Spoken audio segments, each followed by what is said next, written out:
hope you're excited to meet some amazing birds from around the world. Now obviously at Parrot Paradise we do have a lot of parrots to introduce you to, but there are over 10,000 species of birds on our planet, so we do have some other avian guests joining us as well. Now starting off our presentation, coming in from the side hatch is Howard. He is one of our non-parrot birds. He is a curl-crested aracari. Now aracaris represent the smallest species of toucan. As he comes up closer, it becomes more clear why he's called curl-crested. That is in fact not a tiny wig on top of Howard's head, but a collection of individually curled feathers. Looks like he tried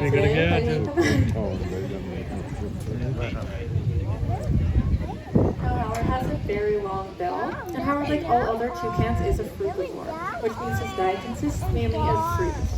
Now his long bill gives him extra reach, allowing him to forage on harder to reach fruits and making him more opportunistic. Don't know if you'll be joining us today, but we're going to move on to our next guest. Now Howard is the smallest bird in our presentation, but we're going to move on to our largest bird. Coming in from the back corner is Spud, and she is our turkey. Now why a turkey and not a bird? Well, she brings with her a very important message of conservation. Now show of hands, who here in the audience has seen a turkey in Ontario? Okay, lots of hands. Well, it is not uncommon to see turkey in Ontario, but that was not always the case. Back in the early 1900s, turkeys were hunted to the point where they were no longer found living in the wild.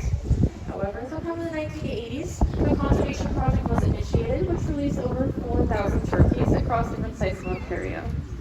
This was very successful, as all of these decades later, and currently we have an estimated 100,000 turkeys living just here in Ontario. Amazing. It just goes to show the positive impact that conservation can have on populations and even entire species. I think that's what has done an excellent job of spreading that message today. Let's hear it for her as she makes her way back home. For their species, Levi, this isn't a bluebird macaw. Now, they are a critically endangered species, and there are less than 500 of them living in the wilds of Namibia, which unfortunately is now the only country they can be found in. Now, we have joined partnership with the World Parrot Trust and established our own breeding program right here on site. In 2018, we had our first 2 hatchings, Benny and his sister Levi, and since then we have had 8 other hatchings added to the flock. Now there is a reintroduction effort to this program as well, so in 2023 we sent 8 of our bluebirds out to Bolivia to continue the breeding program right in their natural habitat. Now the goal is to have their future offspring released into the wild. So I'd like to thank each and every one of you in the audience for being here today, because it is through your support that we are able to create conservation programs just like this one. So on that note, please give yourselves a big round of applause.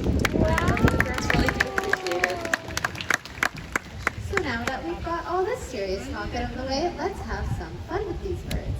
So Levi's going to be up nice and close, and we're adding in Fever, our scarlet macaw, to show you some of the key features that make parrots unique. One of the first things that you might notice is their bright, bold, and beautiful colors.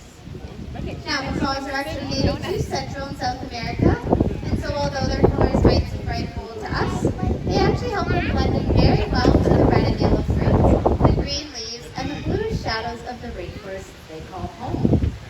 Next up are those feet. Parrots have what are called zygodactyl toes. Now, what exactly does this fancy bird mean? Well, these 2 are left to show you. This just means that they have 2 toes facing forwards and 2 toes facing backwards. This allows for them to have a strong grasp on any branches and perches that they might be standing on. It also allows them to bring up larger pieces of food to their beak, to take smaller bites of it to make it easier for them to eat. Now, a fun fact about parrots is that they actually exhibit left and right-footedness just like humans do. However, it is more common for parrots to be left-footed than right-footed. Now, as you can see here, Levi is one of our lefties. Next up, take a look at that large hooked beak in the front. It acts much like a 3rd foot, making them quite acrobatic by nature. They can sustain their entire body weight on this beak and exert over 700 pounds of pressure in their bite, which they might use to crack open some of their favorite nuts and seeds. Now, to see one of these birds in flight is quite a beautiful sight. Those large wings of theirs help them to fly 50 to 60 kilometers per hour through their homes, which is just as fast as we drive through our cities and towns. And of course, when they are flying, they need a steering wheel on board. So that long, beautiful tail in the back helps them to steer through the air while counteracting the winds. And when they are ready to land, they will fan it out for the brakes and a nice, safe landing. Now, I'd say that Levi and Fever have done a wonderful job for us here today, so let's give it up for them. Now, the next bird I'd like to introduce you to might not be the most colorful bird out here, but he sure makes up for it in his own way, as the species is the smartest parrot species in the world. And I think you agree with us here when we say that. He does. This here is Reggie, and Reggie is our Tindy parrot.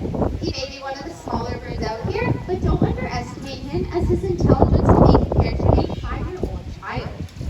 Tindy parrots are keen learners throughout their lives and have been known to learn up to 1,500 words. Now Reggie here knows nowhere near 1,500 words, as his favorite word to say is a simple and quiet hello. A very quiet hello from Reggie. Their ability to learn how to speak makes them a desired pet for many people. However, the methods used in capturing them for the global pet trade causes a significant decrease in Tindy parrot wild populations. The practices used are often harsh, dangerous, and inhumane, which unfortunately means that up to half the parrots trapped do not survive the journey. Now, the good news is that there are organizations that work with government bodies to help tackle the illegal capture and trade of these parrots. And not only do we find this pretty exciting, but so does Reggie. A lot of excitement from a little gray bird. Let's see if he has anything else to add for us here today before he heads on back. Bye. A sweet goodbye from Reggie. Well, he's done a wonderful job for us here today, so let's show him some love.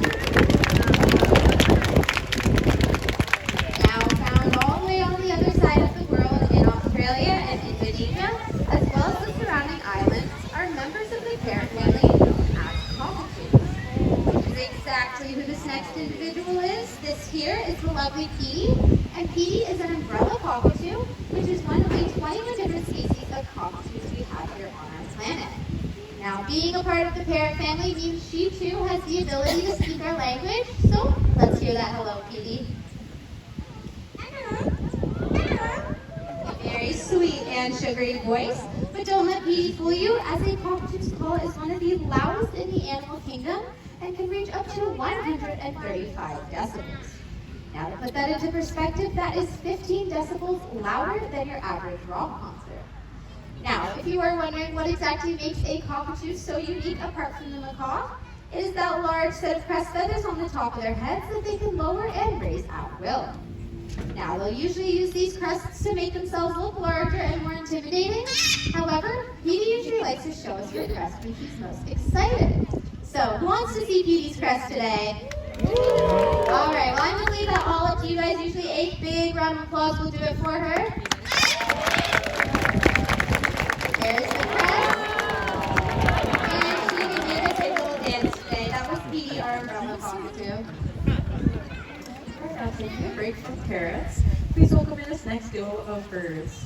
Blasting in from the back is our pair of helmeted guinea fowl, Trixie and Pixie. Now, if you think they look like a funny-looking chicken, that would be pretty accurate. They're very closely related to your average chicken and turkey, and a group known as galliforms or fowl. They're an African species, although can be found on farms across the globe nowadays. Commonly used for their eggs and their meats. Another advantage to having guinea fowl on your farm is their tendency to snack on ticks, which can help to keep yourself, your pets, and your livestock just a little bit healthier. They do have the ability to fly, although we saw just how fast they can run. These guys can actually top speed of about 35 kilometers an hour, often making running on foot their preferred method of escaping predation rather than flying. And more than anything, they do a great job of adding some comedic relief here at Safari. Once they're done finishing up their food, we can watch as they make their final run home and once again show off their impressive speeds. That was Trixie and Pixie are helmeted guinea fowl. Grand entrance. So I'm going to need everybody to stomp their feet and clap their hands. Let's give a big round of applause. National Bird of India. This here is Parker. And can anyone shout out what kind of bird Parker is? Yeah, if you said peacock, you would be correct. Harker is a peacock. Their entire species is known as the Indian peafowl, with males being called peacocks, females peahens, and young pea-chicks. Now we know he's a male because of that bright blue coloration to his head and his neck, as well as those elaborate train feathers, which would not be present in the peahens. Now they mistake those train feathers to be his tail, when in fact they are modified back feathers, held up by his strong tail feather below. And he has those colors and that train feathers for one reason, and that is to attract a mate during the breeding season. However, that train does weigh him down quite a bit, and which can be problematic, especially when escaping predation. So at the end of the breeding season, sometime around August, he will lose all of his train feathers to make him lighter in flight. Don't worry, because in preparation for the next breeding season, he will regrow them all again, and once again be able to impress the ladies. I think that he's done a great job showing off for us today. Let's give him a big round of applause as he makes his way back home. Now, flipping the switch back on over to parrots, the next bird I'd like to introduce you to. Coming in from the back here is Arthur, and Arthur is our 11-year-old green-winged macaw. Now, Arthur actually had a show right here at SAFAR-E 11 years ago, and so did his mother in the early 90s. To you and I, flying may seem like a whole lot of fun, but for birds it is actually a means of survival. Whether they are foraging for food, seeking shelter, searching for a mate, or migrating between their winter and summer homes. But I think we can all agree that Arthur is quite the handsome boy, so we thought, what better way to include him in our presentation today than have him fly over the lucky heads of our audience members. Now, in order to do so, Arthur's going to need a great big countdown from us. So on my count, we're going to count down from 3 and shout take off as loud as we can. Is everybody ready? Yeah. All right, on my count, 3, 2, 1, take off! Watch as he fans his tail out for the brakes. And that's another safe landing. Give it up for Arthur. The capabilities of the human language is our yellow-naped Amazon Fernando. All right, this young man would like to start off by greeting everyone. Very cheerful little hello. And he's also known as being a polite little bird, so a question he likes to ask. Mumbled, how are you? But I see some lovely smiles out there, of course. Now his name is Fernando, but we call him Nando so much, it's the way he likes to introduce himself. So tell everybody your nickname. That's right, loves to hear himself sing his name out loud. And being a parrot, he loves to play games. What's his favorite game to play though? Well, he absolutely is going to tell you himself.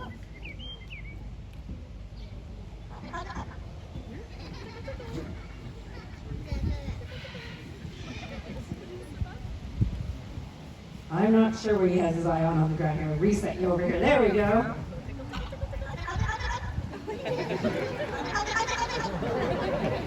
All right, silly little bird. Now, of course, whenever he's tickling, well, he laughs just like we would too.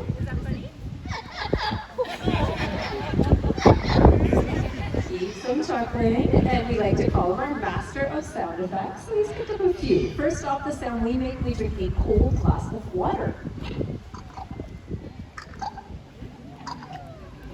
Chug-a-logs, he's learned to cough. And we've worked on some animal sound effects. So we thought, we're do a few barnyard animals. We've got the sound of a pig. Rude, right? Well, we're not done yet. He also barks like a dog.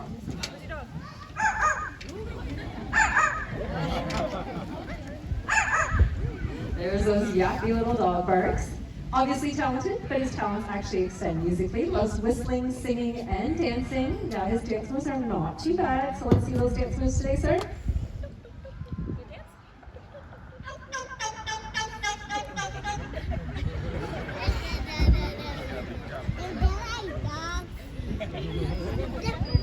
I really can't see anything down here, Fernando. All right, let's try his whistling. Perhaps he'll whistle for you. Keep in mind when he does whistle, though, he makes it up as he goes along. So let's see what he has in store.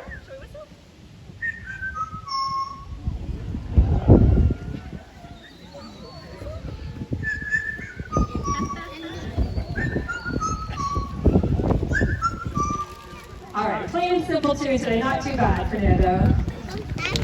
His abilities to sing. Well, what I can tell you about those is they're not the best.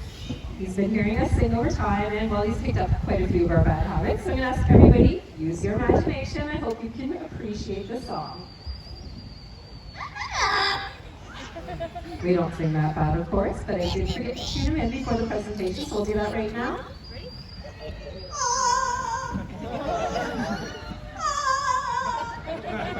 All right, I think he's ready to sing for you now. Let's see what song he has in store.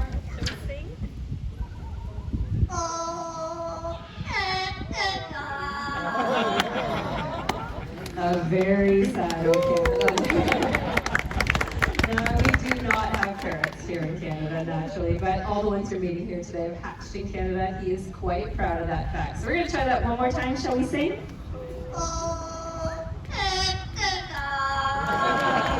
Beautifully done for a little humor. Give it up for Fernando today.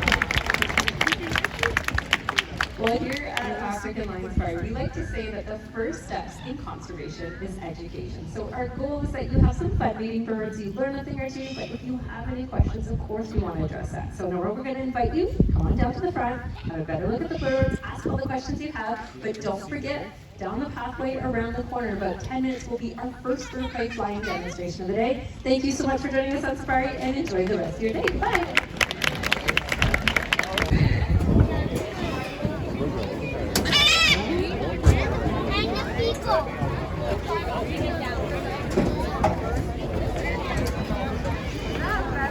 Ready to meet some really cool animals. There we go. Well, they might not be the largest animals you'll meet here on Safari, but they are some of the most unique animals. And what we like to do here is talk a little bit about their uniqueness, their adaptations that they have surviving within their environment, and the impact that they play within their environment. So we're going to start it off and kick it with a cute factor. We'd love to introduce everybody to Annabelle. Annabelle is our southern tamandawa. So what exactly is a southern tamandawa? Well, when you meet her, you'll see she has a very distinct face that makes her look like an anteater. And that's exactly right. She's what we call a lesser anteater, so a smaller member of the anteater family. And the southern tamandawa, as they are known, has a very unique feature, which is their prehensile tail. What does that big fancy word mean? Well, it means that she has a tail that acts almost like an extra hand and a gripping power, allowing her to survive in the canopies of the rainforest of South and Central America as they make their homes living up in the trees where you are going to find them. Now, being a cousin of the anteater and being an anteater means they do like to eat ants, of course. We're going to find some living under the bark using their very strong claws to dig at that. However, the one reason to head on down all the way from the top of the canopy of the trees all the way to the ground would be to get a nice big meal and feed on a giant anthill or termite mound.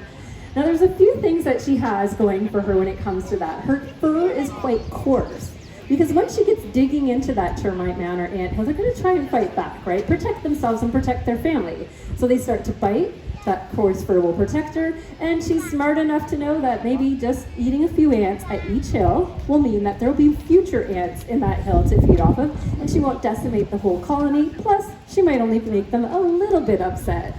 Now, she has a very unique snout that she uses to stick into the termite mound, and inside there she has a pair of red-footed tortoises.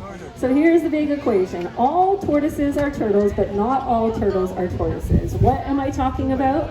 Well, tortoises are meant for built and living on land, where turtles have the ability to survive within the habitat of water.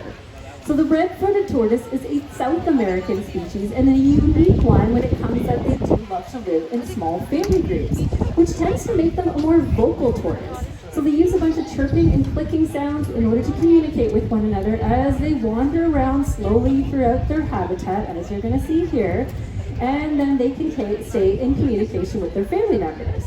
Now, about 50% of a tortoise's life is spent doing nothing. Yeah, one of them's got it down, and then the other part of their day, wandering around slowly. So they're going to find their food by slowly wandering around, feeding on a large variety of different plant species. Slowly feeding on a variety of plants means that not one plant species is dominating an area.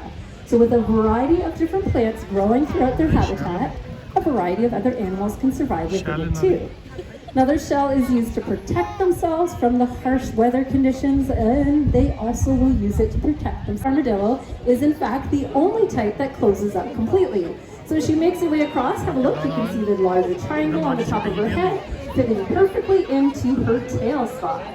Now, of course, having a shell, they use it for much of the same reasons as our tortoises would. And these guys here are unique in the way that they are fully grown at this size, and they're feeding on predominantly insects within their habitat. So their contribution is as well ensuring that an insect population is nice and healthy. They do a little bit different than an anteater. They use their large claws to dig up the soil to find those insects living under the ground, and keeping and stirring up the soil ensures a nice healthy soil for future plant growth too. Now this three-banded armadillo is native to South America, but in the southern United States, Texas and Florida, they do have the nine-banded armadillo. If you've been there, you may have seen them. They're often seen walking along the roadsides, and they are a little bit larger than these guys. Now, scientists wanted to study the burrows of an armadillo. As they dig their burrows to hide inside it, they're wondering what kind of impact is that making on the habitat. Well, they put out some and pet owners who decide they simply don't want their tegus anymore.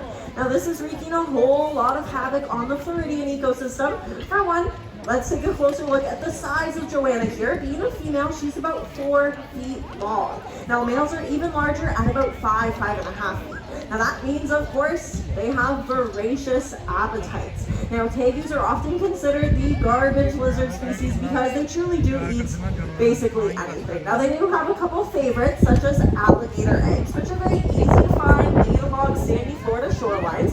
You get a very easy meal for them. Now as they're snacking away, what they're doing is taking a whole lot of food availability away from native lizard species, and this is causing a big decrease in food resources down there. Now, invasive species, including tegus, can bring with them harmful germs, bacteria, and diseases as well that the native flora and fauna have never encountered, and so they don't have the biological ability to fight off those things. Now, many of you may wonder, well, who would want Joanna in their house? Look at her. She's a giant lizard. She is pretty cool. We're not so good here at Safari. We taught a fox how to fly. That is, of course, the name for his species of bat. He gets it from the reddish-brown fur on the top of his head, as well as his canine-like facial features. Now, being a mammal that can fly, you may not be surprised to learn his wings, they don't look a whole lot like bird wings. In fact, they look very, very close to our own human hands. So if you can imagine having thin, leathery skin stretched in between each finger, having that skin connect down at your ankles, that's exactly what Easton's physiology is like.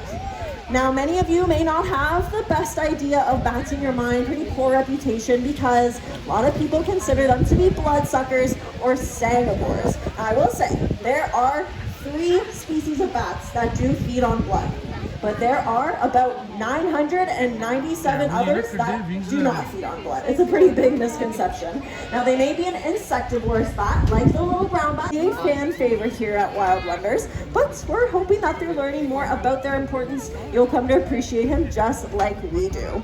Now, the species name ball python comes from the way that they coil themselves up into a ball, of course, not only protecting their most important internal organs as they do so, but also adding a spring-like effect to their attack, making them faster and more powerful as well.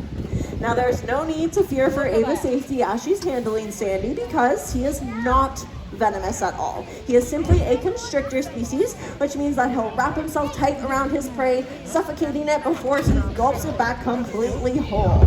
Now, he's probably not all too hungry at all anymore, because we did select just a couple of misbehaving children to feed him, earlier today, so he's probably okay. Okay, obviously that can't be true. Let's take a closer look at the size of Sandy's body. Even though he's pretty long, he's about 3.5 feet, he's actually not that wide around. And the thing about all snake species, they cannot eat anything larger than the width of their body at the largest point. Now that means that anyone, including the snake, would want to try to swallow. This here is Dolores, and she is a prehensile-tailed porcupine. Now let's take a closer look at Dolores here. Look at that very, very strong, very long tail that she's holding onto her perch with. May remind you of Annabelle, our southern tamandua's tail. And you've guessed it, they're from the exact same environment. Dolores here is also arboreal by nature. She's going to use that tail to move around her tree canopy environment. And it's so strong, she can hang completely upside down by that tail alone. Now, not only is it super cute to see, it's very, very helpful to her survival in the wild. By doing so, she's able to free up her little hands to reach towards any tasty food that she wants to eat. Now, she can eat a variety of things. She's called a browser. So as she navigates through her environment, she'll eat a little bit off this tree, a little bit off that. One of their favorite treats is also the cambium layer of tree bark.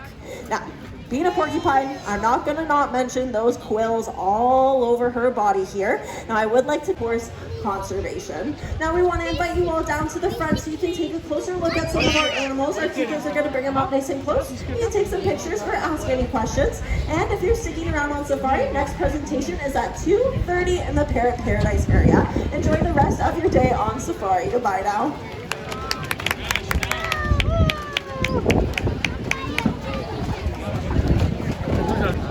Hidayah देखिए आप